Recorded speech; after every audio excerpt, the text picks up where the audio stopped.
नमस्कार, मैं आचार्य अनुपम जोली। ज्योतिष में ग्रहों की श्रृंखला में आज नंबर है शुक्र का। चलिए शुक्र के बारे में विस्तार से जानते हैं और शुक्र से पीड़ित लोगों के उपाय भी जानेंगे। तो चलिए शुरू करते हैं। शुक्र क्या है? तो शुक्र मेरे ख्याल से हम संसार में जितने भी लोग हैं वो सबसे ज़्यादा पसंद इसे करेंगे।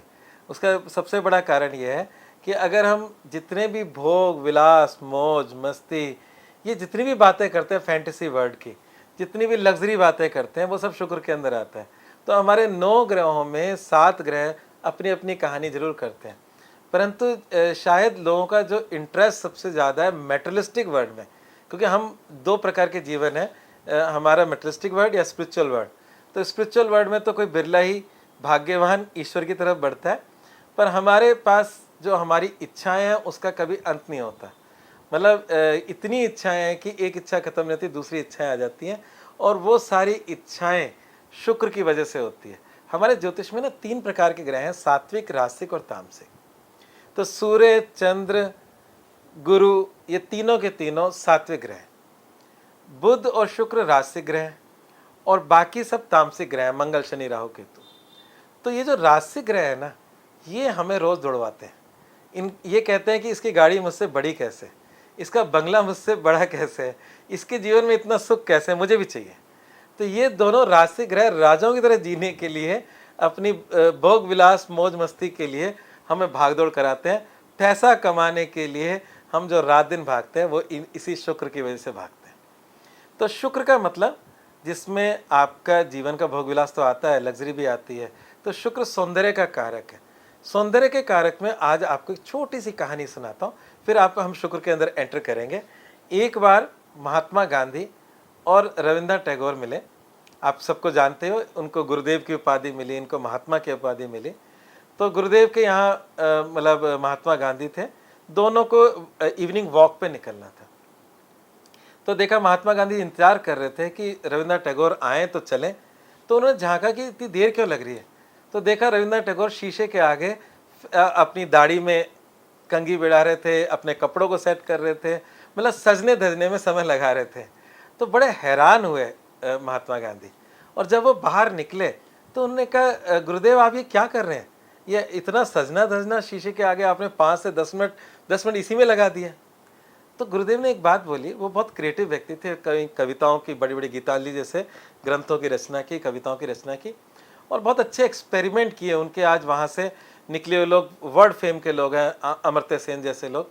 तो कहने का मतलब यह है कि उन्होंने एक शब्द कहा कि जब मैं घर से बाहर निकलूं तो मेरी छवि से किसी को घृणा ना हो, मैं इसका भी ध्यान रखता हूँ, ये भी एक हिंसा है। तो कुल मिलाकर बात यह है कि जो सौंदर्य शब्द है वो शुक्र में आता है, आकर्षण शब्द शुक्र में आता है। हर व्यक्ति यही चाहता है कि दुनिया उसकी तरफ आकृष्ट हो, दुनिया वो बहुत सुंदर हो, खूबसूरत हो, और इसलिए हमारी ज़िंदगी शुक्र के इर्द गिर्द चलती है। और आपको बड़ी मज़ेदार बात बताता हूँ, आज की डेट में सबसे ज़्यादा पैसे वाली इंडस्ट्री जो है कॉस्मेटिक इंडस्ट्री भी अपने आप में एक बड़ी इंडस्ट्री है। और जो डॉक्टर आपको सुंदर बनाने का कहते हैं, उस तरह के जो डॉक्टरी है, उनके यहाँ सबसे ज़्यादा लाइन या सबसे महंगा पैसा देके लोग अपने लिए कुछ ना कुछ सौंदर्य के लिए कुछ ना कुछ करते हैं। तो ये है शुक्र महाराज का मूल तत्व जो आपको सौंदर्य और आकर्षण दे सकता है। लव अफेयर, सेक्स, ये सब शुक्र के अंतर्गत आता है। वैवाहिक जीवन, तो ये जो चीज़ें हैं जिसे हम कह सकते हैं कि जिसके पीछे शायद इंसान कहीं ना कहीं अपने ज़िंदगी का एक मूलभूत समय देता है या उस आकर्षण में बना ही रहता है। तो ये सब चीज़ें शुक्र के अंतर्गत आती हैं। अगर आपकी कुंडली में शुक्र अच्छा है तो आपको शुक्र कारों का भी कारक है, लग्जरी कारों का कारक है। तो अगर मकान है तो जमीन तो मंगल के अंतर्गत आ जाती है, मकान भी ठीक है, अच्छी बात है। पर अगर आपका बंगला है तो वो शुक्र में आएगा। अगर आपकी कार सिंपल है और एक लग्जरी कार है तो वो शुक्र में आएगा। जो सौंदर्य प्रसाधन है वो शुक्र में आएगा। परफ्यूमरी शुक्र के अंतर्गत आएगी। तो ये सारी चीज़ें शुक्र के अंतर्गत आती हैं। तो जितने आज की डेट में एंटरटेनमेंट बिजनेस है वो सब शुक्र में आएंगे। जो आपका बॉलीवुड, हॉलीवुड, टॉलीवुड, ये सारे जितने हैं वो शुक्र के अंतर्गत आएंगे। तो अगर आप एक अच्छे फिल्म अभिनेता या अभिनेत्री हैं या इस व्यवसाय से जुड़े हुए हैं तो आपके अंदर आपकी कुंडली में शुक्र आपके करियर को डिसाइड करने वाला प्लेनेट होना चाहिए। शुक्र प्लेनेट क्रिएटिव है, तो सभी कलाएं शुक्र के अंतर्गत है। तो कलाओं का मतलब संगीत हो गया, आपका मतलब पेंटिंग हो गया, इस प्रकार की जितनी कला या कलाकार हैं वो शुक्र के अंतर्गत ही आते हैं। तो पेंटिंग, आपकी एक्टिंग, ये सब शुक्र के अंतर्गत है। तो आपके जीवन में अगर इस रास्ते पे जाना है तो शुक्र आपके लिए अच्छा होना चाहिए। जितना फैंटेसी वर्ड है, आप सुनते हो लॉस वेगास अमेरिका में फुल ऑफ वीनस, तो वो शहर भी वीनस वाले शहर हैं जिसमें सिर्फ और सिर्फ लग्जरी और मौज मस्ती दिखती है आपको। तो कुल मिलाकर आप इसका सार समझ गए होंगे कि शुक्र क्या है। और आपको बहुत मज़ेदार बात बताता हूँ, और इसको समझेगा ढंग से। हमारे शरीर में एक एनर्जी है। जैसे जो साधक लोग होते हैं वो अपनी साधना करते हैं, ब्रह्मचर्य में रहते हैं, और उनकी एनर्जी ऊर्ध्वगामी होती है। और ऊर्ध्वगामी होती है तो उनके चेहरे पे एक तेज, चमक और एक आध्यात्मिक उन्नति होती है। तो वो उनका जो शुक्र है वो ऊर्ध्वगति का होता है। आम इंसानों का शुक्र अधोगति का होता है। तो कुल मिलाकर बात यह है कि ये मैंने क्यों बताया, इसका बहुत बड़ा कारण है। अगर मैंने आपको ग्रहों के अवतार और देवता बताए, तो इसका जब मैं अवतार बताऊंगा विष्णु जी के 9 अवतारों में, तो आप कहोगे जो जो मैंने वर्णन किया उससे वो बिल्कुल मैच नहीं करते। वो है भार्गव ऋषि परशुराम, जो अक्षय तृतीया के दिन अवतरित हुए धरती पे। तो कहने का मतलब यह है कि भार्गव ऋषि परशुराम जो थे वो शुक्र का अंश लेकर उन्होंने जन्म लिया। तो उनका तेज इतना पावरफुल था कि उन्होंने कई दफ़ा पृथ्वी को क्षत्रियों से विहीन कर दिया। और उनके शिष्यों में अगर देखें तो मात्र 2 क्षत्रिय हुए। एक तो भीष्म पितामह, जिसको आप सब लोग जानते हैं, और वो जानते बूझते उनके शिष्य थे, उनको पसंद करते थे परशुराम जी। और दूसरे हुए कर्ण, जो अनजाने में शिष्य हुए, उनको नहीं पता था कि ये मतलब क्षत्रिय हैं। और बाद में उन्होंने कर्ण को श्राप भी दिया कि जब सबसे ज़्यादा इस विद्या की जरूरत होगी ये काम नहीं आएगी। तो कुल मिलाकर बात यह है कि जो परशुराम है वो शुक्र का अंश लेकर है। तो शुक्र का अंश आप सबके जीवन में भी है, तो वो वाइटल एनर्जी है। और आज आपको एक सूत्र ऐसा देने वाला हूँ जो आपने कभी सोचा नहीं होगा। ज्योतिष और वास्तु का मिक्स सूत्र दे रहा हूँ। आप सबने सुना होगा कि अग्निकोण होता है, जो मतलब वास्तु के अंदर साउथ ईस्ट को कहते हैं, और वहाँ पर किचन होती है, और किचन से में भोजन बनता है। ये सब आपने सुना होगा। पर जब आज जब ये बनते हैं आपके फ्लैट्स, जिसमें बहुत ज़्यादा हिसाब किताब नहीं रखा जाता, मिरर इमेज में मकान बनते हैं, एक मकान की किचन इधर जा रही है तो दूसरी की उधर जा रही है, दूसरी दिशा में जा रही है। तो ऐसे में वो क्या कहते हैं कि नॉर्थ वेस्ट वायव्य कोण उसका सेकेंडरी डायरेक्शन है। सच बात बोलूं तो वायव्य कोण में किचन बना सकते हैं, क्योंकि अग्नि और वायु की मित्रता है। परंतु जो आग्नेय कोण में मिलेगा वो वायव्य कोण में कभी नहीं मिल सकता। ये मैं आप लोगों को आज मुख्य बात बता रहा हूँ। ये कोई बहुत ज़्यादा एक्सप्लेन नहीं कर पाएगा, मैं कर पाऊंगा, क्योंकि अग्नि कोण का जो प्लेनेट है वो शुक्र है। तो वो भोजन जो आपके शरीर में तेज की उत्पत्ति करे वो अग्निकोण में ही बन सकता है। तो अगर आपको पौष्टिक भोजन चाहिए जो प्रकृति प्रदत्त ऊर्जाओं से भरा हुआ हो, वो अग्निकोण की किचन से ही मिल सकता है। ठीक है ना, क्योंकि उस दिशा का स्वामी शुक्र है। चलिए आगे बढ़ते हैं। इसलिए शुक्र में ऊर्जा है, ये बात तो आप समझ गए। तो और ऊर्जा की जो पराकाष्ठा है वो सेक्स एनर्जी है। तो ये सब चीज़ें शुक्र के अंतर्गत आती है। तो शुक्र अगर आपकी कुंडली में अस्त है, वीक है, शत्रु राशि में है, बुरी अवस्था में है, तो वैवाहिक और इस तरह के सुख आपको प्राप्त नहीं हो पाएंगे, या उसमें बहुत परेशानियां अनुभव आप अपने जीवन में करेंगे। तो शुक्र अगर आपकी लाइफ में कुंडली में अच्छी जगहों पर बैठा है, तब आप इन सब भोगों को भोगने की क्षमता रख पाएंगे कुंडली के अनुसार। तो एक छोटी सी कहानी और बता देता हूँ। देखिए, हर कुंडली में इंट्रोवर्ट और एक्सट्रोवर्ट, मतलब आपको स्पिरिचुअली ग्रोथ और मेटेरियलिस्टिक वर्ड दोनों ग्रोथ दोनों में लिखी होती है। तो छोटी सी घटना ये है कि जो आपका हिटलर था वो बहुत बड़ा आर्टिस्ट था, मतलब शुक्र उसका अच्छा था, एनर्जी उसमें भरपूर थी, परंतु वो विध्वंसक बना क्योंकि उसका आर्ट कॉलेज में एडमिशन नहीं हुआ। तो आप ये देख रहे हैं एक मतलब पॉइंट। तो इस प्रकार से हर एक की कुंडली में एनर्जी किस प्रकार की है उससे जानते हैं। तो ये शुक्र आपको भार्गव ऋषि परशुराम तक पहुंचा सकता है। आपको और मजेदार बात बताता हूँ, मतलब वहां पहुंचाने का मतलब हम ईश्वर प्राप्ति में भी इसकी मदद ले सकते हैं, एक अच्छा संयमित चरित्रवान जीवन जीकर। अब दूसरी बात बोलता हूँ कि आसमान में या देवताओं में असुरों में जो हमारी पुराणों में कहानियाँ हैं, तो उसमें शुक्राचार्य एक ऐसे व्यक्ति हैं जो देवताओं के साथ थे और बहुत ज्ञानी थे, और बाद में नाराज होकर असुरों का साथ देने लगे, और असुरों का साथ इतना दिया कि उन्होंने असुरों को शक्तियाँ देने लगे जिससे वो देवताओं से लड़ सकें। तो शुक्राचार्य की शक्ति इतनी थी कि मृत संजीवनी की शक्ति थी, मृत व्यक्ति को भी जिंदा कर सकते थे। इतने पावरफुल शुक्र, उन शुक्राचार्य का जो देव अंश है वो शुक्र ग्रह से जुड़ता है। तो आप देखो शुक्र ग्रह कितना अच्छा है। इसमें मतलब अवतार आपको पता चला, शुक्राचार्य का देव अंश उसमें है। तो और शुक्राचार्य किसी प्रकार से चरित्रहीन नहीं थे, इस बात को आप समझ लीजिए।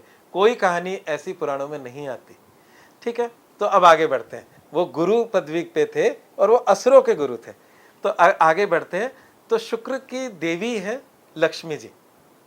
अगर आपकी कुंडली में शुक्र किसी प्रकार से भी पीड़ित है तो आप लक्ष्मी जी की पूजा करें, आपको निश्चित लाभ मिलेगा।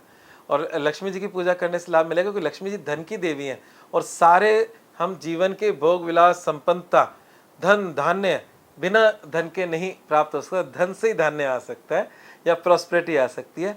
इसलिए लक्ष्मी जी की पूजा करने से हमारे जीवन में आर्थिक संपन्नता और शुक्र की वृद्धि होती है। तो आप लक्ष्मी जी की पूजा करें। अवतार मैंने आपको बता दिया। शुक्र की धातु है चांदी, शुक्र की ग्रेन है चावल, अक्षत, और शुक्र में आज की डेट में मतलब रत्न उसका डायमंड है, तो चांदी में डायमंड की अंगूठी नहीं बनती, तो डायमंड की अंगूठी बनती है प्लेटिनम में। तो प्लेटिनम भी शुक्र की धातु मान सकते हो। अदरवाइज बहुत सारे लोग वाइट गोल्ड में बनाते हैं, मतलब गोल्ड की तासीर बदल देते हैं। वाइट गोल्ड में हीरा पहना जा सकता है। तो इसका हीरा क्योंकि बहुत महंगा है, तो उसका सब्सिट्यूट क्या है? सब्सिट्यूट है ओपेल। ओपेल बहुत अच्छा पत्थर होता है, वो भी आप धारण कर सकते हैं। और स्फटिक जो लक्ष्मी जी को प्रिय है, तो स्फटिक जो कांच जैसा एक पत्थर होता है, आप उसकी भी माला धारण कर सकते हैं। वो आपको सुख शांति देगी, बहुत लाभ देगी। हालांकि वो इसका सब्सिट्यूट है, उसका इतना हीरे जैसा प्रभाव नहीं है, पर आपको शांति जरूर देगी। तो कुल मिलाकर बात यह है कि आप मतलब स्फटिक की माला पहन सकते हैं, और आप ओपल पहन सकते हैं, और आप हीरा पहन सकते हैं, जैसे आपकी जेब अलाउ करे। अगर आपको लक्ष्मी जी को प्रसन्न करना है तो लक्ष्मी जी को प्रिय है कमल का पुष्प, और कमल का बीज होता है, कमल गट्टा कहते हैं। कमल गट्टे की माला से लक्ष्मी जी की पूजा स्फटिक की माला या कमल गट्टे की माला से करनी चाहिए, बहुत लाभकारी होगी। तो ये सब छोटी बातें जो आपको मैंने शुक्र के बारे में बताई, शुक्र के परिणाम भी बताए, शुक्र से जनित बीमारियां भी आपको बताई, सेक्सुअल डिजीज हो सकती हैं, और शुक्र से जनित जो बिजनेस है वो कला सौंदर्य से संबंधित होते हैं। मेरे पास 2 कुंडलियाँ मेरे लैपटॉप में सेव हैं। उन 2 कुंडलियों का मतलब, कुंडलियाँ तो बहुत सारी हैं, पर 2 जयपुर की कुंडलियाँ ऐसी हैं जिनके शुक्र उच्च है। एक के 10वें घर में है और एक के 7वें घर में। जिनके मतलब 7वें घर में शुक्र उच्च का है, वो एक महिला है, और वो डायमंड का व्यापार कर रही हैं, और उनका बहुत अच्छा चल रहा है। उनको अवार्ड भी मिला है, प्रियदर्शनी अवार्ड, इस प्रकार के अवार्ड उनको मिले हैं, और अच्छा बिजनेस कर रही है वो। और जिनका 10वें घर में शुक्र उच्च का है, वो एक पुरुष की कुंडली है, और वो परफ्यूमरी का बिजनेस कर रहे हैं, करोड़ों का टर्नओवर है। तो 2 शुक्र के उच्च की कुंडलियाँ मैंने बताई। तो इस प्रकार से उच्च का शुक्र आपको कला सौंदर्य से जोड़ सकता है। अगर कोई व्यक्ति गरीब घर में है और उसका शुक्र उसका कारक है, तो हम फूलों को भी शुक्र से जोड़ते हैं। तो फूल, इत्र, ये सब शुक्र के अंतर्गत आते हैं। तो अपनी आर्थिक स्थिति के अनुसार आदमी उसी व्यवसाय में जाता है जहाँ उसकी व्यवस्था होती है। तो ये शुक्र की कुछ कुछ बातें क्लियर हुई। तो शुक्र के अंदर हमने, मेरे को ऐसा लगता है कि मैंने रत्न धातु सब बता दिए। इसमें एक चीज़ और हम लोग ले सकते हैं कि शुक्र का मंत्र क्या है। तो शुक्र का मंत्र, शुक्र को अच्छा करने के लिए मंत्र हम अच्छे बुरे शुक्र दोनों में कर सकते हैं। दान सिर्फ बुरे का होता है, और रत्न सिर्फ अच्छे ग्रह का होता है। तो मंत्र तो हम कर ही सकते हैं। तो मंत्र है इसका ओम द्राम द्रीम द्रोम से शुक्राय नमः। और लक्ष्मी जी को प्रसन्न करने के लिए श्री सूक्त के पाठ हो सकते हैं, कनकधारा स्तोत्र हो सकता है, लक्ष्मी जी के अनेक मंत्र है, लक्ष्मी गायत्री है, ये सब चीज़ें हो सकती हैं। श्री यंत्र घर में स्थापित कर सकते हो। तो इस प्रकार से लक्ष्मी जी को खुश करोगे तो आपके जीवन के अंदर लक्ष्मी लक्ष्मी रहेगी, मतलब संपन्नता बनी रहेगी। तो अपनी जीवन में संपन्नता बढ़ाएं, शुक्र को अपने जीवन में बढ़िया करें। शुक्र के अंदर अगर शुक्र खराब हो तो एक और अच्छा उपाय दे रहा हूँ, गोदान। गोदान का मतलब गो दान किसको करनी है? जो योग्य व्यक्ति हो, जो उसकी सेवा कर सके, मतलब और उसका परिवार भी चल सके। तो पुराने ज़माने में ऐसे गाय दान ब्राह्मण को की जाती थी, जिससे उसके घर का मतलब दूध भी मिले और वो उसकी पूरा देखभाल ढंग से करें, क्योंकि गाय हमारे यहाँ पूजनीय है। तो इसलिए अच्छे सही व्यक्ति को, सुपात्र को गोदान करने से भी शुक्र के बुरे परिणाम कम होते हैं।